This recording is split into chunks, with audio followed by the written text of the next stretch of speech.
So for today's UYAS, we're going to be looking at simplifying radicals, also known as simplifying square roots. And we did look at this a fair amount in geometry, so hopefully this will be pretty familiar to you. And the first type of example we can look at is where we just are given a square root of a number and we're asked to simplify it. Now what that means we're going to be doing is we're going to look at this and we're going to look for factoring 12. So we're going to know that 12 is 2 times 2 times 3. That's the factoring of 12. And based on the way square roots work, I can actually write this as square root of 2 times 2 times the square root of 3. And the square root of 2 times 2 is 2. If you're not quite clear on that, we'll look at this. This is really the square root of 4 times the square root of 3. And this is 2 square roots of 3. So this is the simplified version of this up here.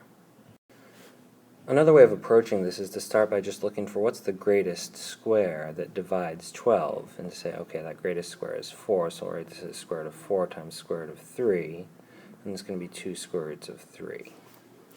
And now we'll try an example that's a little bit more complicated. So we're going to start by simplifying the square root of 72. Now we're going to have to start by factoring 72, so I'll use a factor tree to do that. And there are lots of different ways we can approach this. I'm just going to start with 36 and 2. And here I'm going to look and say, okay, that's 2 and 18. And that's going to be 6 and 3. And that's going to be 2 and 3. And so that means that the square root of 72 is equal to, alright, the square root of 2 times 2 times 2 times 3 times 3. And the basic idea here is I'm looking to group pairs of factors. So I'll have a square root of 2 times 2.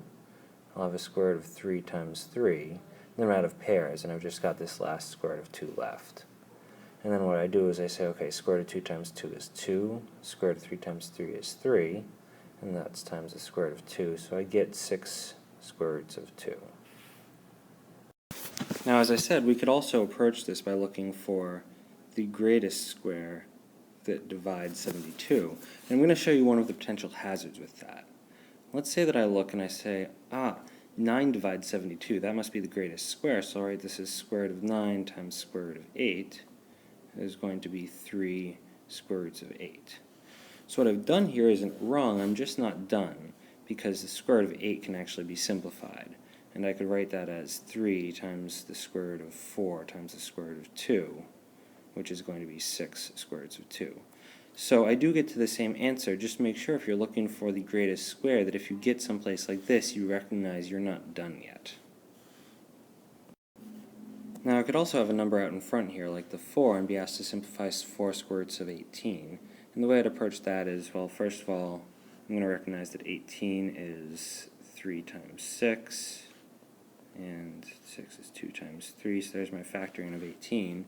So I can write this as 4 times square root of 2 times 3 times 3, which would be 4 times square root of 3 times 3 times the square root of 2, and that'll be 4 times 3 times the square root of 2, is 12 square roots of 2. So this functions just like our previous example. This 4 just kind of comes along for the ride throughout, and then in the end we end up needing to multiply our answer by 4.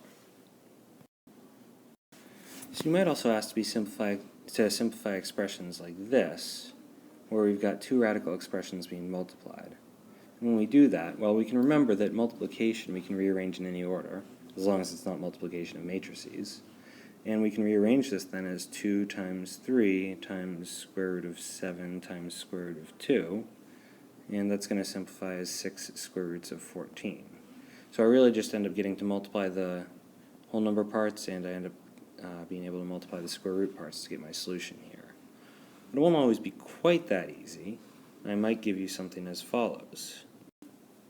So at first glance this looks like it'll be just as easy. I'll multiply and I'll get, okay, 6 square roots of 50. The thing to be careful about here is that the square root of 50 can actually be simplified. And I can rewrite this as 6 times square root of 2 times 5 times 5. And we'll simplify just like we were doing before, so we get 6 times square root of 5 times 5 times the square root of 2. So it becomes 6 times 5 times the square root of 2 is going to be 30 square roots of 2. So we multiply the same way, we just need to be careful to see if we can simplify the square root we end up with afterwards. Now it's a similar idea when we're asked to square a radical expression. For this I can just write out what this means, 4 square roots of 3 times 4 square roots of 3. So that'll be 16 square roots of 9, which is 16 times 3, which is going to be 48. Another way of looking at this is I can actually say, okay, 4 square roots of 3 squared, well, let's just square each piece. So we'll get 16 times, well, the square root of 3 squared is 3, is equal to 48. As you see, either way we get to the same place. But when in doubt, if you want to try to make this simpler, you can always go back to the multiplying expressions, write out what the squaring means, and multiply like we did in the previous examples. The final thing we might be asked to do is add or subtract radical expressions. So in this case we've got 4 square roots of 2 minus 7 square roots of 2. And since both of these we're talking about square roots of 2, we can actually do the subtraction. So we'd say, okay, well, if I've got 4 of something and I take away 7 of it, I'm going to get negative 3 of it. And we're talking about square roots of 2 here. So 4 square roots of 2 minus 7 square roots of 2 is negative 3 square roots of 2. What if we did something like 5 square roots of 3 plus 7 square roots of 2? If I ask you to do something like that, there's nothing to be done. We can say it's already simplified. These are square roots of 3, these are square roots of 2.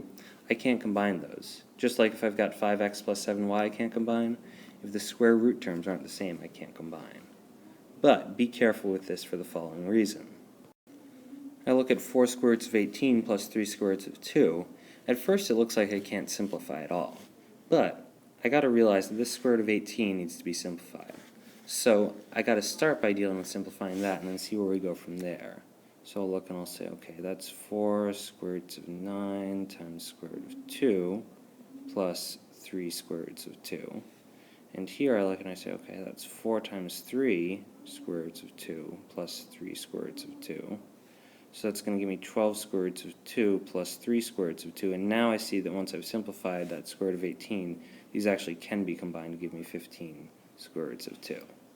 So you do need to start by simplifying all of your square roots in each of these before trying to figure out if you can add or subtract them. So those are the topics you will need to worry about for your UYAS quiz. Please take a look at the practice sheet and check your answers, and we'll see you for your UYAS quiz.